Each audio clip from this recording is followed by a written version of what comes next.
Well, internet connectivity is spurring the growth of many African economies, but major infrastructure improvements are needed to meet the rising demand for fast and reliable broadband. VOA's Ndiho explains. The arrival of the fiber optic cable brought with it a promises of faster, more reliable internet services. Some analysts say the days of slow speeds and hours wasted starting computer screens waiting for emails to download are over. Africa's internet connectivity through satellite is nearly a thing of the past, except in a few countries, as new terrestrial and submarine cables link the continent to the rest of the world.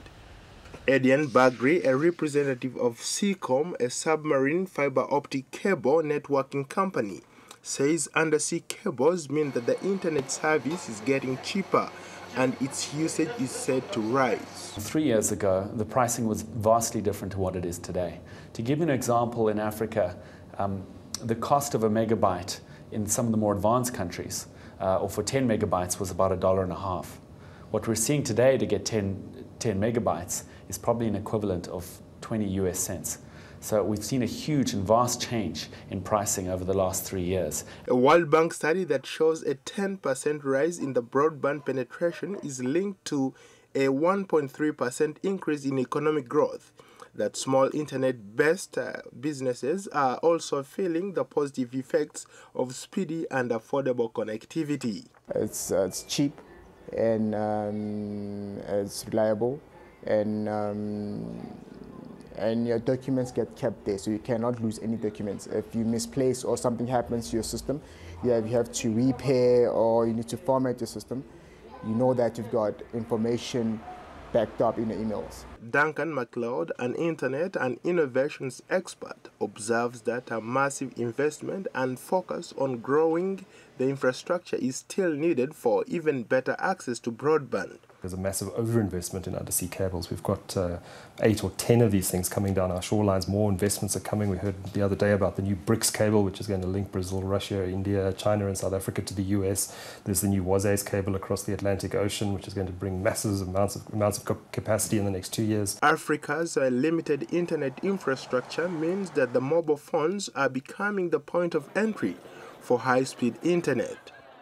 Industry giants such as South Africa's MTN, Indian operator BAT Airtel, and France Telecom's Orange unit, as well as smaller firms like South Africa's unlisted Cell C, are ramping up investments to win the new battleground of high-speed internet via mobile phones. Kenya's mobile service provider Safaricom expects a surge in demand for data services in the East African nation of 40 million people, thanks to an explosion of the internet-ready handheld devices and an increase in the number of relevant applications and content. In West Africa, the number of people in Nigeria with internet access could triple over the next 2 years, mirroring the explosion in Mobi. But Goldstar cautions the growth in mobile internet availability comes at a cost of quality. In the past, for example, the excuse they gave for not bringing down the cost of bandwidth was that international bandwidth was so expensive. With the undersea cables, the cost of international bandwidth has plummeted. But now the excuse is, oh, it wasn't the international bandwidth, it was the cost of the local infrastructure. The International Telecommunications Union says several African countries are still wholly dependent on satellite internet, with Sierra Leone and Liberia recently welcoming the undersea Africa Coast to Europe fiber optic cabling. Other African nations, including the Central African Republic, Chad, the Democratic Republic of Congo, and Eritrea, all lack fiber optic connections to the rest of the world. Ndiho, VOA News.